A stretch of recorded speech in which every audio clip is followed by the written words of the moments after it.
Kelompok pemuda tersebut berbisik-bisik dan sesekali menunjuk ke arah kontrakan yang dimaksud Haris tadi, tempat Haris tinggal. Akhirnya mereka memberitahu kepada Haris bahwa kontrakan yang ditempatin sama Haris ini sangat angker dan banyak penampakan. Bahkan pemilik sebelum Haris ini hanya bertahan 1-2 hari di kontrakan itu.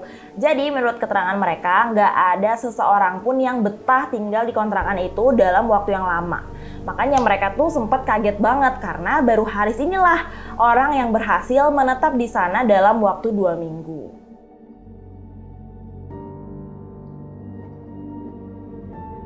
Halo Besti, kembali lagi bersama aku Ara Ferdian di Horor Gak Sih? Hari ini aku mau ceritain cerita horor yang bersumber dari akun @jodiadit di TikTok dan aku kutip dari situs sonara.id yang dipublikasikan pada 24 Agustus 2022 kemarin. Jadi kisah mistis ini tuh dialami sama Haris, seorang pegawai yang bekerja di salah satu perusahaan. Kejadian ini terjadi di tahun 2018, di mana pada saat itu Haris baru aja diterima bekerja di suatu perusahaan yang berada di Jakarta.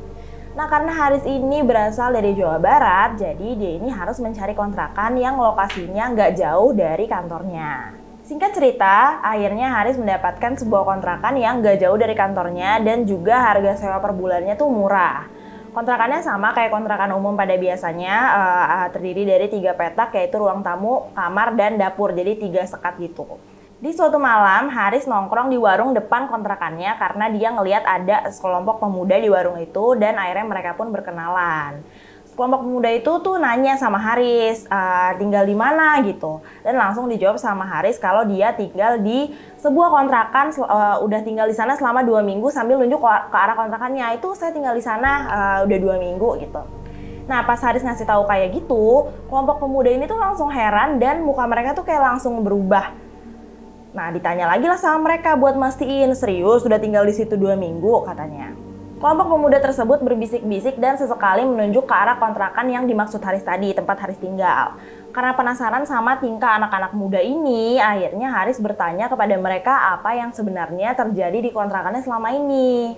Akhirnya mereka memberitahu kepada Haris bahwa kontrakan yang ditempatin sama Haris ini sangat angker dan banyak penampakan. Bahkan pemilik sebelum Haris ini hanya bertahan 1-2 hari di kontrakan itu. Jadi menurut keterangan mereka, nggak ada seseorang pun yang betah tinggal di kontrakan itu dalam waktu yang lama. Makanya mereka tuh sempat kaget banget karena baru Haris inilah orang yang berhasil menetap di sana dalam waktu 2 minggu. Nah, dengar cerita dari mereka, Haris ini masih antara percaya nggak percaya. Karena selama 2 minggu dia tinggal di sana tuh dia nggak pernah ngalamin gangguan atau melihat hal-hal yang janggal lah gitu, apalagi ditampakin sosok hantu.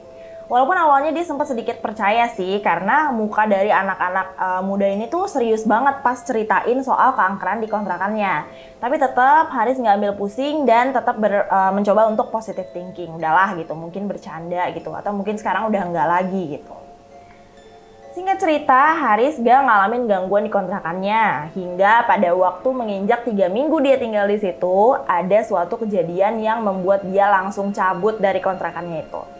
Pada saat itu, tepatnya malam Jumat, dia lagi mau makan mie instan. Dia akhirnya pergi ke warkop di depan kontrakannya itu dan bersenda gurau dengan pemuda yang ada di sana yang sekarang udah jadi kawan dia.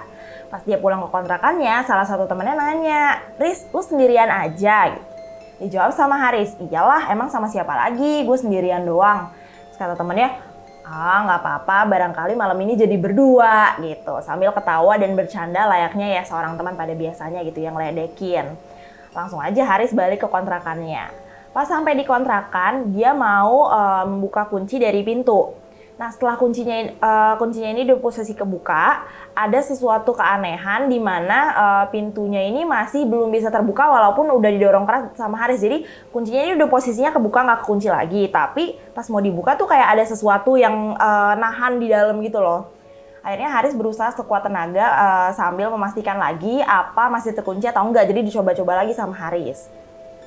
Akhirnya pintunya kebuka sedikit, namun tetap kayak seperti ada sesuatu yang mengganjal di baliknya. Haris terus-terusan berusaha mencoba membuka pintu kontrakannya, namun setelah didorong-dorong pintunya hanya terbuka sedikit demi sedikit aja, sekitar ukuran 1 jengkal. Dia pun ngerasa kebingungan karena seingat dia ini nggak naruh barang apapun atau ya suatu benda lah ya yang menghalangi pintu kontrakannya. Karena saking keselnya, Haris akhirnya mendobrak pintu tersebut dan menggumam sebenarnya apa sih yang ada di balik pintu itu gitu. Nah pas sudah kebuka dikit lagi, Haris ini ngintip ke balik pintu karena dia penasaran kan apaan sih gitu yang bikin pintunya tuh susah kebuka. Dan hanya beberapa saat pas Haris ini lagi ngintip, muncul sesosok wajah yang sangat mengerikan sambil menatap Haris dari balik pintu kontrakannya. Sosok wajah itu kulitnya sangat pucat dan matanya sangat hitam serta rambut yang cukup panjang, di mana sosok wajah itu saling tatap menatap dengan Haris. Sosok itu bahkan tersenyum kepada Haris. Sontak aja hal itu langsung membuat Haris terkejut dan kabur ke warkop tempatnya nongkrong tadi. Nah ketika dia sampai di warkop, kondisi Haris ini benar-benar pucat dan keringet dingin sampai badannya tuh basah karena saking keringetannya. Karena ngelihat kondisi Haris kayak gitu, teman-temannya yang lagi nongkrong sambil bercanda-canda langsung berubah jadi serius dan ngelihat ke arah Haris. Teman-teman langsung nanya apa yang sebenarnya terjadi sama Haris gitu kan. Langsung aja Haris menceritakan kejadian yang barusan dia alamin kepada teman-temannya.